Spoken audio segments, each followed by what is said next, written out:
Hello everyone, नमस्कार। मैं पिंकी आप सभी को तहे दिल से स्वागत करती हूँ आपके यूट्यूब चैनल ग्रामीण क्लासेस पे। तो चलिए आज हम लोग पढ़ने वाले हैं आपका मैं हूँ झारखंड का थ्योरी बुक। ठीक, मैं हूँ झारखंड का आपका थ्योरी बुक आज हम लोग पढ़ने वाले हैं। तो चलिए स्टार्ट करते हैं। चैप्टर 10 में है आपका मध्यकालीन झारखंड। ठीक, मध्यकालीन झारखंड के बारे में आज हम लोग कुछ जानकारी लेंगे। तो चलिए स्टार्ट करते हैं बिना किसी देरी किए।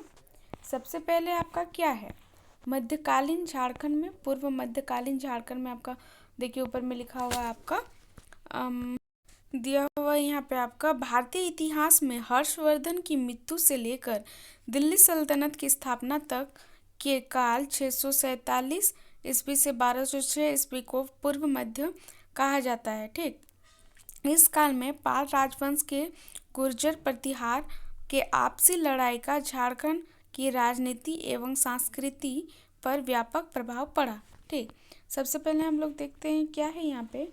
गुर्जर प्रतिहार शासक महेंद्रपाल का झारखंड के कुछ क्षेत्रों में आधिपत्य था। महेंद्रपाल ने समकालीन नागवंशी राजा मोहन राय ने गंजघट राय थे। ठीक, झारखंड के ईटखोरी में महेंद्रपाल का शिलालेख मिले हैं। संभवतः इसी काल में ईटखोरी स्थित भद्रकाली मंदिर स्थापित की गई थी। आपका झारखंड के ईटखोरी जो चतरा जिले में है वहाँ पे आपका महेंद्रपाल का शिलालेख मिला है। ठीक, संभवतः इसी काल में आपका ईटखोरी का भद्रकाली मंदिर स्थापित की गई थी ईटखोरी स्थित में। ठीक, पाल शासकों के समय बौद्ध धर्म का वज्रयान संप्रदाय झारखंड के फल फूल रहा था। इसी कालखंड में जयदेव कृत गीत गोविंद में झारखंड क्षेत्र की परंपराओं का वर्णन मिलता है। उड़ीसा के राजा जयदेव सिंह द्वितीय ने 13वीं सदी के स्वयं को झारखंड का शासक घोषित किया था। इनके द्वारा जारी 13वीं सदी के ताम्रपत्र में सर्वप्रथम झारखंड शब्द का उल्लेख मिलता है 13वीं सदी में। ठीक, इस अवधि में इस झारखंड में चोरो, खरवार और संथाल जनजातियां का प्रवेश हुआ इसी काल में आपका। ठीक, तो अभी हम लोग आपका पढ़ते हैं पूर्व मध्यकाल में निर्मित प्रमुख मंदिर। ठीक, महामाया मंदिर सबसे पहले हम लोग पढ़ेंगे। महामाया मंदिर यह गुमला जिले में हापामुनी गांव में स्थित है। ये मंदिर आपका गुमला जिला में हापामुनी गांव जो है वहाँ पे स्थित है। इस मंदिर का निर्माण नागवंशी शासक गंजघट राय ने 908 ईस्वी में करवाया था। कौन? आपका नागवंशी शासक गंजघट राय ने। ठीक, इस मंदिर के प्रथम पुरोहित तथा गंजघट राय के धार्मिक गुरु हरिनाथ थे। ठीक, हरिनाथ थे आपका। यह मंदिर तंत्र साधना के लिए विख्यात है। यह मंदिर जो है ये आपका तंत्र साधना के लिए विख्यात है। इस मंदिर का संबंध लड़का विद्रोह से है। लड़का विद्रोह से इसका संबंध है। एक नज़र इसको भी देख लेते हैं हम लोग क्या लिखा हुआ है इसमें।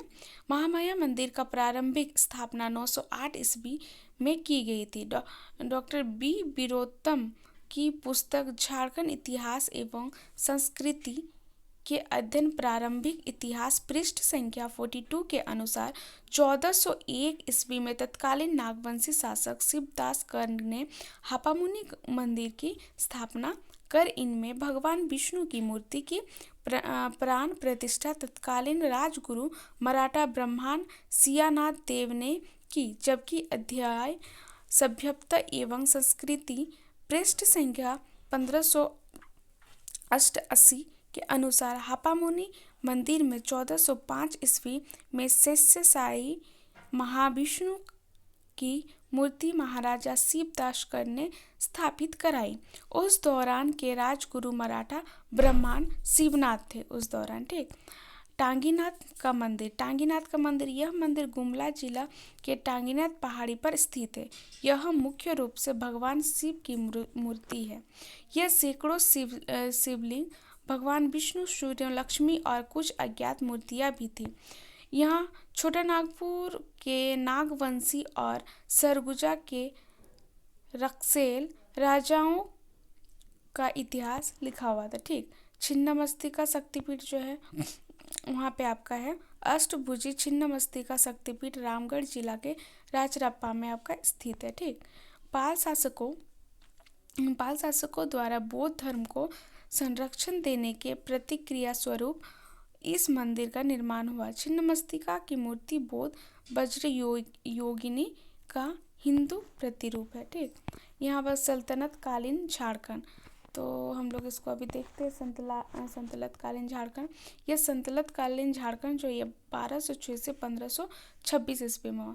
झारखंड राज्य के सामान्यतः सल्तनत काल के दौरान मुसलमान का प्रवेश केवल शत्रुओं का पीछा करते हुए या बंगाल उड़ीसा जाते या वहां से लौटने के दौरान हुआ था। झारखंड में इस काल के दौरान छीटपुट की बाहरी आक्रमण हुए। ठीक। इन बाहरी आक्रमणों के बाद भी झारखंड हमेशा स्वतंत्र बना रहा।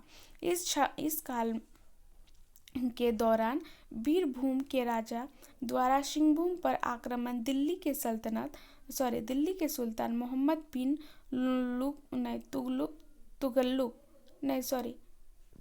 तुगलक के सेनापति मलिक माया द्वारा हजारीबाग पर आक्रमण, एक उड़ीसा के शासन कपिलेंद्र गजपति द्वारा संस्थाल परगना पर आक्रमण का विशेष प्रभाव नहीं रहा एवं यहाँ के शासक बिना बाह्य हस्तक्षेप के आसानी से शासन करते रहे। ठीक। ये आपका जो आक्रमण हुआ, आपका हजारीबाग पर आक्रमण, ये आपका 1340 ईस्वी में हुआ। ठीक। जबकि उड़ीसा के शासन कपिलेंद्र गजपति जो है 1435-70 के ईस्वी में हुआ बीच में। ठीक। अभी हम लोग पढ़ते हैं आपका गुलाम वंशकालीन में झारखंड 1206 से 1290 ईस्वी में। ठीक। इस काल के दौरान समकालीन नागवंशी शासक हरिकर्ण अपने राज्य का शासन कुशलतापूर्वक चलाता रहा। इससे स्पष्ट है कि गुलाम वंश के सुल्तानों इल्तुतमिश व वल्लवन के समय में दक्षिण बिहार में छीटपुट ही प्रभाव रहा। ठीक। खिजली वंशकालीन में झारखंड, ये 1290 से 1320 ईस्वी में हुआ। ठीक। खिजली वंश के संस्थापक जलालुद्दीन खिजली 1290 से 1296 ईस्वी थे। इस वंश का कार्यकाल लगभग 30 वर्षों तक रहा। ये वंश का जो आपका कार्यकाल रहा लगभग आपका 30 वर्षों तक रहा। ठीक। जलालुद्दीन खिजली की हत्या उनमें दामाद उलाउद्दीन खिजली द्वारा कर दी गई और उत्तराधिकारी के रूप में दिल्ली का सुल्तान बना। ये आपका 1296 और 1316 ईस्वी के बीच में। ठीक। छज्जू मल्लिक जो है उलाउद्दीन खिजली का सेनापति है। छज्जू मल्लिक तो इसका है आपका द्वारा 1310 ईस्वी में झारखंड का नागवंशी राजाओं को कर देने हेतु मजबूर किया गया था। ठीक।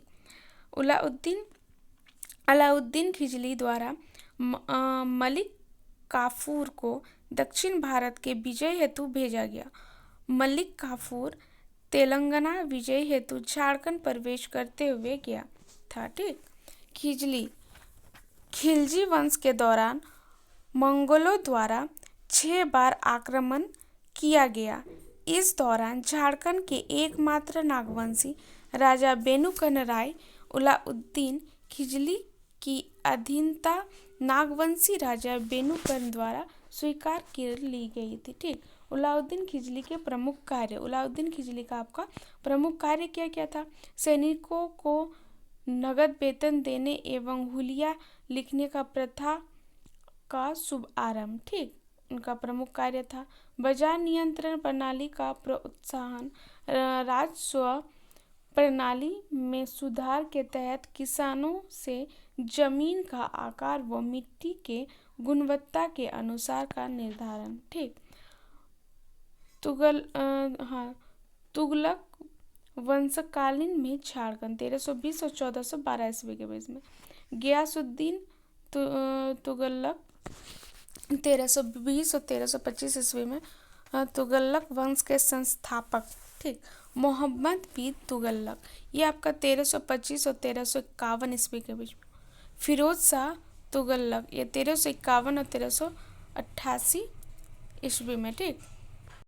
मोहम्मद बिन तुगलक के शासनकाल के दौरान तांबा धातु का सिल्वर धातु में परिवर्तित किया गया। तांबा धातु को आपका सिल्वर धातु में परिवर्तित कर दिया गया। मोहम्मद बिन तुगलक को 1340 ईस्वी में सूचना प्राप्त होती है कि बंगाल बिहार के रास्ते खजाने में लूट जारी है। बंगाल बिहार का जो रास्ता है वो खजाने की लूट आपका जारी है। ठीक। एवं आक्रमणकारी झारखंड के जंगलों में छिपे हुए, जो आक्रमणकारी है वो आपका झारखंड के जो जंगल है उसमें छिपे हुए हैं, जिसके परिणाम स्वरूप मलिक पया द्वारा हजारीबाग क्षेत्र में चाईचंबा तक पहुंचकर सैन्य बल तैनात कर दिया गया। यद्यपि संथाली स्रोत के अनुसार यह आक्रमण इब्राहिम अली के नेतृत्व में किया गया। विगा के किले पर इब्राहिम अली द्वारा आधिपत्य स्थापित कर लिया गया था। किसके द्वारा? इब्राहिम अली के द्वारा। फलस्वरूप संथाल लोग उनमें सरदारों के साथ वहां से भागने में सफल रहे। संथाल जो लोग थे वह अपने सरदारों के साथ वहां से भागने में सफल रहे। ठीक। फिरोज शाह तुगलक द्वारा 1359 से 60 ईस्वी में बंगाल अभियान पर जाते समय बंगाल के शासक को हराकर कोडरमा का संतगावा क्षेत्र की जीत लिया तथा संतगावा को अपना स्थानीय राजधानी भी बनाया। ठीक। अभी है आपका तुगलक वंश के काल में ही बागदेव सिंह ने रामगढ़ राज की स्थापना की। ठीक। बागदेव सिंह ने। ठीक। अभी हम लोग पढ़ेंगे आपका लोधी वंशकालीन में झारखंड। लोधी वंशकालीन ये आपका 1451 से 1526 ईस्वी में हो। ठीक। लोधी वंश के स्थापक बहलोल लोधी, ये आपका 1551 से 1489 ठीक ईस्वी में था। बहलोल लोधी के बाद सिकंदर लोधी दिल्ली का सुल्तान बना। सिकंदर लोधी की मृत्यु के पश्चात इब्राहिम लोधी 1517 और 1526 ईस्वी में दिल्ली के राजगद्दी पर बैठा। ठीक। उसके बाद आपका लोधी वंश काल में झारखंड में 5 राजवंशों ने शासक किया, जिससे प्रतापकर्ण, क्षेत्रकर्ण, विराटकर्ण, पृथ्वीकर्ण एवं सिंधुकर्ण शामिल थे। ठीक। झारखंड लगभग लोधी शासकों के आक्रमणों से वंचित रहा, लेकिन उड़ीसा के गजपति वंश द्वारा झारखंड में आक्रमण आपका हुआ। ठीक। यहाँ पे आपका दिया हुआ, क्या आप जानते हैं कि कपिलेंद्र गजपति लोधी वंश का समकालीन उड़ीसा का शक्तिशाली शासक था। उनमें संथाल परगना तथा हजारीबाग को छोड़कर नागवंशी साम्राज्य से बड़े भूभाग पर कब्जा कर लिया। जौनपुर के राजा हुसैन शाह सफी ने 1494 ईस्वी में सिकंदर लोधी के भय से झारखंड का साहेबगंज का शरण ली थी। ठीक। खानदेश महाराष्ट्र में स्थित है। खानदेश ठीक का राजा आदिल खान द्वितीय एक शक्तिशाली राजा था। झारखंड क्षेत्र में सेना भेजने के कारण इसे झारखंडी सुल्तान अर्थात जंगल का राजा की उपाधि दी गई। सैत्य वंश के शासकों का झारखंड पर कोई हस्तक्षेप नहीं हुआ। ठीक। अभी है आपका सल्तनत समकालीन झारखंड के नागवंशी राजा। सबसे पहले आपका दिल्ली सल्तनत के वंशज का दिया हुआ। ठीक। झारखंड के नागवंशी राजा का आपका नाम दिया हुआ गुलाम वंश। ये हरिकर्ण, वेणुकर्ण, राय या शिवकर्ण, ये आपका 1206 से 1290 ईस्वी के बीच में। ठीक। खिजली वंश 1290 से 1320 ईस्वी में। वेणुकर्ण, राय, रेणुकर्ण और ढोलहु कर्ण। ठीक। और उसके बाद है आपका तुगलक वंश, ये आपका शिवदास कर्ण, उदय कर्ण, ये आपका 1320 और 1414 ईस्वी के बीच में। फिर है आपका सैद वंश, ये 1414 ईस्वी से 1451 ईस्वी तक। ठीक। उदय कर्ण और पृथ्वी कर्ण। उसके बाद है आपका लोधी वंश, इसमें आपका 1451 से 1526 ईस्वी के बीच। ठीक। प्रताप कर्ण, क्षत्रकर्ण और विराट कर्ण। फेनुकर्ण और दर्जनसा। ठीक, ये आपका सब दिया हुआ है यहाँ पे, इसको देख लीजिएगा। चलिए नीचे आपका है मुगल कालीन झारखंड। अभी हम लोग पढ़ेंगे आपका मुगल कालीन झारखंड में आपका सबसे पहले मुगल वंश के स्थापना और झारखंड। बाबर ने 1526 ईस्वी में पानीपत के प्रथम युद्ध में इब्राहिम लोदी को हराकर मुगल वंश की स्थापना की। किसको हराकर आपका? तो लोदी को हराकर। ठीक, इब्राहिम लोदी को हराकर 1540 ईस्वी में 1555 ईस्वी तक सूर वंश का शासन रहा। हुमायूं ने 1556 ईस्वी में मुगल वंश को पुनः स्थापित किया।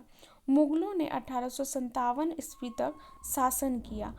औरंगजेब की मृत्यु के बाद मुगल बादशाह कमजोर हो गए। मुगल बादशाह आपका किसके मृत्यु के बाद? औरंगजेब की मृत्यु के बाद उसका कमजोर हो गए। ठीक, 1857 के विद्रोह के समय अंतिम मुगल बादशाह बहादुर शाह दो जफर को अंग्रेजों ने पद से हटा दिया गया। ठीक, उसके बाद है आपका बाबर हुमायूं के समय आपका झारखंड में।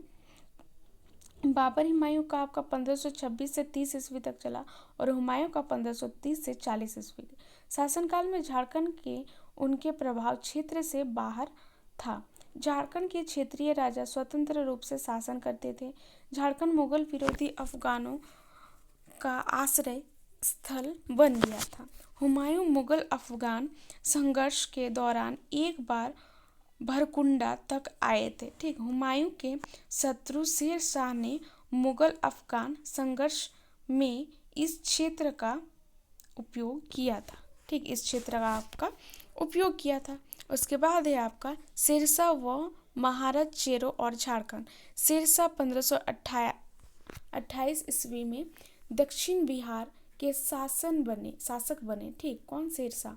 उन्होंने मुगलों के विरुद्ध संघर्ष में झारखंड का उपयोग किया। मुगलों के विरुद्ध आपका झारखंड का उपयोग किया संघर्ष में 1530 और 40 के ईस्वी में। ठीक, बंगाल के शासक के दौरान के साथ संघर्ष 1534 से 37 ईस्वी तक। ठीक, वे झारखंड से होकर गुजरे। उनका पुत्र जलाल खां तेलियांगड़ी, ठीक, राजमहल के निकट, ठीक, की नाकाबंदी पर रहा था। शेरशाह ने बंगाल से लूटी गई संपत्ति के साथ राजमहल के पास गंगा पार की और झारखंड के रास्ते रोहतासगढ़ पहुंचे। उन्होंने 1538 ईस्वी में रोहतासगढ़ पर अधिकार कर लिया। शेरशाह ने अपने सेनापति खवास खां को झारखंड के पलामू क्षेत्र के चेरो शासक महाराज चेरो पर आक्रमण कर उनका दमन करने के लिए भेजा गया। ठीक, महाराज चेरो अपने सहयोगियों के साथ लूटपाट किया करता था। महाराज चेरो की लूटपाट के कारण यात्रियों के लिए बंगाल आना जाना मुश्किल हो गया था। ठीक, महाराज चेरो शेर खां के शिविर से प्राय हाथी, घोड़ा, ऊंट, बैल आदि लूट लिया करता था। शेर खां की अनुपस्थिति में वह झारखंड के जंगल पहाड़ों से निकल आता था और दक्षिण बिहार में घुस आता था और वहां के किसानों को लूटता था। ठीक, अहमद यादगार और अन्य लेखकों के अनुसार शेरशाह द्वारा किए गए इस आक्रमण का मुख्य उद्देश्य श्याम सुंदर या श्यामचंद्र नामक एक विशेष सफेद हाथी का प्राप्त करना था। सफेद हाथी को आपका प्राप्त करना था। ठीक, इस हाथी का चर्चा जहांगीरनामा में भी की गई है। इस हाथी को पलामू गेजेटियर में रामचंद्र नाम से संबोधित किया गया है। शेरशाह के सेनापति खवास खां 4000 घड़सवारों के साथ रोहतास से रवाना हुए, सोन नदी को पार किया और एक अत्यंत दुर्गम घाटी से होकर गुजरे। ठीक, अंततः खवास खां और दरिया खां ने महाराज चेरो को घेर लिया और उन्हें आत्मसमर्पण करने के लिए मजबूर किया। ठीक, लूट के अन्य सामानों के साथ श्याम सुंदर हाथी को पाकर शेरशाह बहुत प्रसन्न हुए और उन्होंने इसे मुगलों की गद्दी हासिल करने के लिए एक शुभ संकेत मिला, ठीक माना। आपका है चौसा का युद्ध और झारखंड पर प्रभाव। अभी हम लोग पढ़ते हैं। 26 जून 1539 ईस्वी को चौसा के युद्ध में आपका शेरशाह ने मुगल बादशाह हुमायूं को पराजित किया। चौसा में मिली सफलता के बाद रोहतास से बीरभूम तक का एक क्षेत्र शेरशाह पर नियंत्रण में आ गया। अगले 35 वर्षों तक राजमहल पर शेरशाह और उनके वंशजों का शासन रहा, ठीक, उनके वंशजों का आपका शासन रहा। अकबर कालीन झारखंड। अकबर में अपने शासन के शुरुआती दौर में झारखंड में सक्रिय मुगल विरोधी अफगानों का दमन किया। उनके शासन के उत्तरार्ध में उन्होंने झारखंड के क्षेत्रीय राजवंशों नागवंश, चेरो वंश और सिंह वंश को मुगल शासन के अधीन किया, ठीक। 1585 ईस्वी में मुगल साम्राज्य और झारखंड के बीच वास्तविक संपर्क स्थापित हुआ। यह संपर्क तब स्थापित हुआ जब मुगल सेना ने छोटानागपुर खास के नागवंशी शासक मधुकरण शाह पर हमला किया, उन्हें हराया और उन्हें मुगलों के अधीन कर दिया, ठीक। यहाँ पे आपका दिया हुआ देखिए अकबर का शासनकाल, फिर आपका अफगानों का दमन, उसके बाद हुआ आपका छोटानागपुर खास का नागवंश, ठीक। उसके बाद मानभूम और हजारीबाग क्षेत्र का राजवंश पलामू और चेरो वंश। अब सबसे पहले हम लोग पढ़ते हैं आपका अफगानों का दमन। अकबर विरोधी अफगानों के गांजी और हाजी बंधु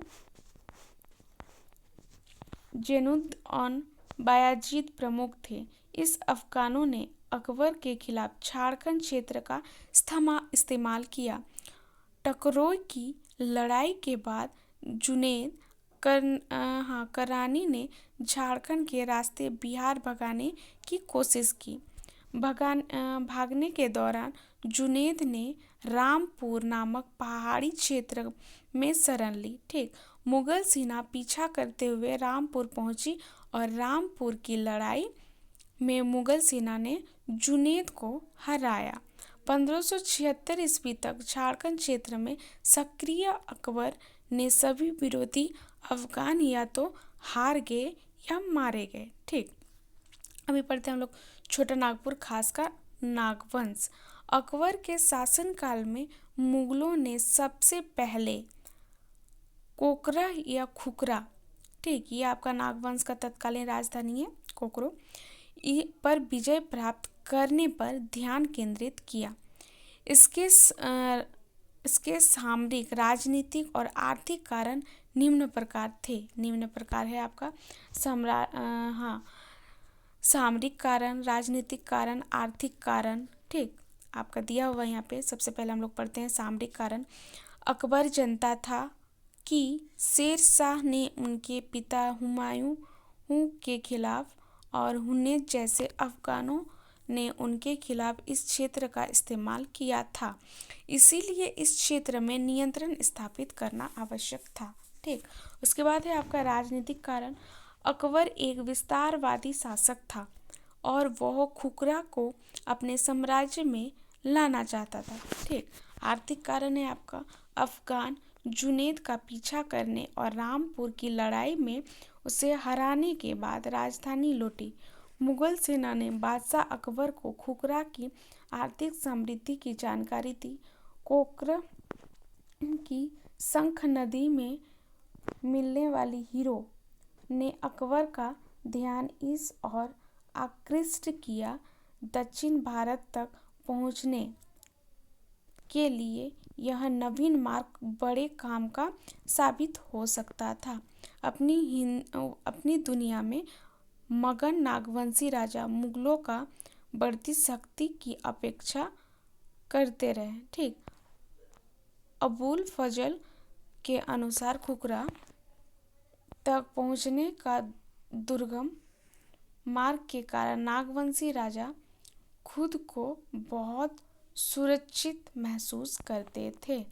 उसके बाद हम लोग इसका नीचे पढ़ते हैं आपका शाही आदेश के अनुसार शाहबाज खां ने 1585 ईस्वी में खुखरा को जीतने के लिए सैनिकों के साथ पहुंचे। मुगल सेना तेजी से खुखरा की ओर बढ़ी। इलाके में घुसकर मुगल सेना को मार काट कर लूटपाट मचाई। अब जो शाही आदेश के अनुसार जब शाहबाज खां ने 1585 ईस्वी में खुखरा को जीतने के लिए सैनिकों के साथ पहुंचे और वहाँ पे क्या किया उन्होंने, मुगल सेना तेजी से खुखरा की ओर बढ़ी और वहाँ पे लूटपाट मारकाट मचाई थी। डर कर खुखरा के राजा मधुकरण शाह ने मुगलों की अधीनता स्वीकार कर ली और हर साल मालगुजारी देना मंजूर किया। अब डर कर उन्होंने क्या किया, वही मुगलों का अधीनता स्वीकार कर ली और हर साल क्या किया, मालगुजारी देना मंजूर किया। ठीक, फिर अबुल फजल के अनुसार खुखरा के राजा ने टैक्स देने की स्थिति में स्वीकार कर लिया और इस तरह उन्हें बादशाह का शासन में आने का मौका मिल गया। इस तरह आपका मिल गया। ठीक, किसमें, ये बादशाह के शासन में आने का। ठीक, नागवंशी राजा मधुकरण शाह के बंदी बनाकर मुगल दरबार में ले जाया गया, जहां उनकी शारीरिक क्षमता और विनम्र स्वभाव में खुश होकर बादशाह अकबर ने उन्हें आज़ाद कर दिया।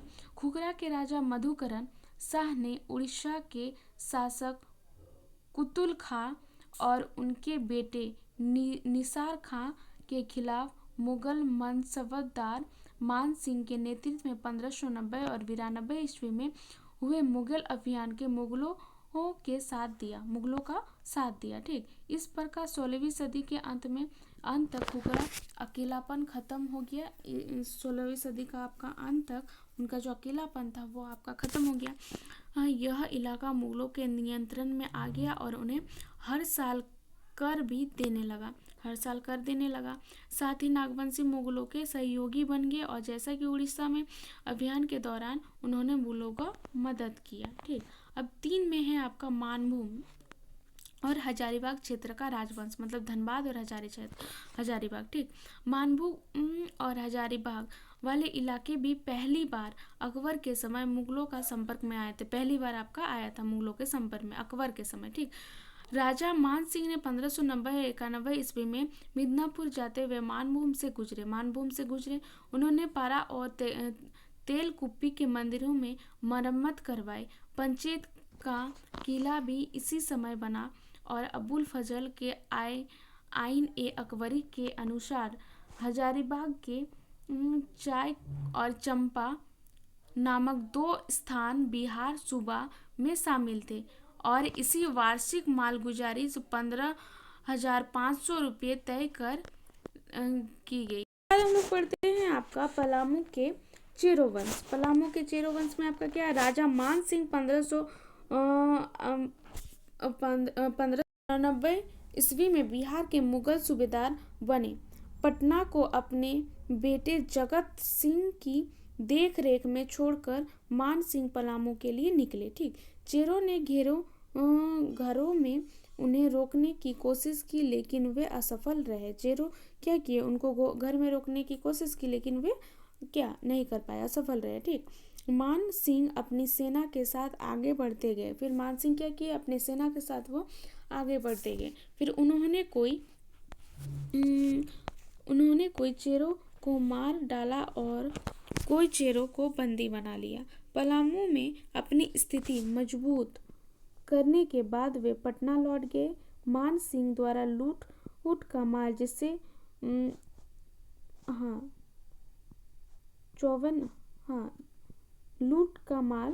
54 हाथी भी शामिल थे, मुगल दरबार में भेजा गया। 54 हाथी भी शामिल थे और उसको क्या किया गया, मुगल दरबार भेजा गया। यह माल बादशाह अकबर को 3 अप्रैल 1590 ईस्वी को प्राप्त हुआ। भगवत राय को पलामू का राजा बने रहने दिया गया और वहाँ एक मुगल सेना रख दी गई।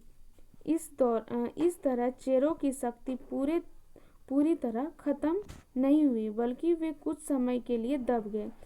वो पूरा तरह से आपका खत्म नहीं हुआ था, वो कुछ समय के लिए आपका दब गए थे। ठीक, वर्ष 1605 ईस्वी में मुगल बादशाह अकबर की मृत्यु के बाद फैली गड़बड़ी का चेरों ने फायदा उठाया और उन्हें क्या किया, मुगल सेना को भगा दिया और अपनी स्वतंत्र सत्ता फिर से स्थापित कर ली गई।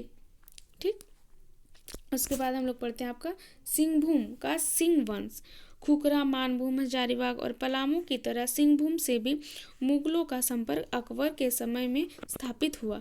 उड़ीसा अभियान के दौरान वर्ष 1592 में राजा मान सिंह सिंहभूम से गुजरे। पोरहाट के तत्कालीन सिंह वंशी राजा रंजीत सिंह ने मुगलों का अधीनता स्वीकार कर ली और वे राजा मान सिंह के अंगरक्षक दल में शामिल हो गए। राजा मान सिंह ने 1592 ईस्वी में राजमहल को बंगाल की राजधानी बनाया। कब? 1592 ईस्वी में। परकोटा एवं महल वाले नगर के नाम अकबर नगर रखा गया। अंतत नगर के तीव्र गति से विकास होने के बाद बंगाल की पुरानी राजधानी गौड़ से अधिक सुरक्षित हो गया। ठीक, तो चलिए आज का वीडियो यही हम लोग समाप्त करते हैं। कल हम लोग उससे आगे पढ़ेंगे। ठीक, तो अगर आप लोगों को मेरा वीडियो अच्छा लगे तो लाइक, सब्सक्राइब एंड कमेंट करना ना भूलें। धन्यवाद।